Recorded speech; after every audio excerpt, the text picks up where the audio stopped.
So guys finally এখন আমাদের সব কিছু রেডি হয়ে গেছে। তো এখন ভাই একটু দেখাও না, খাবারগুলো একটু দেখিয়ে নাও তো। এই যে হচ্ছে মানে আমাদের যা আইটেম ছিল এই আইটেমগুলো, এই হচ্ছে হালিম। ওকে এখন আমি ওকে খাওয়িয়ে দিব। সো ফাইনালি আমাদের সব খাওয়া দাওয়াই অলরেডি শেষ হয়ে গেছে। এখন একটা ছোট্ট একটা দুইটা জিনিস রয়ে ফেলছে, একটা কলা রয়ে গেছে আর পেয়ারাগুলো খাওয়া হয়নি এখন, বুঝছেন?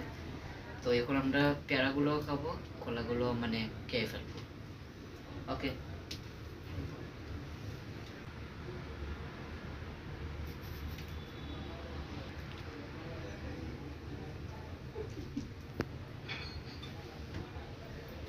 তো গাইস এখন আমাদের শেষ পর্যায়টা শুরু হবে।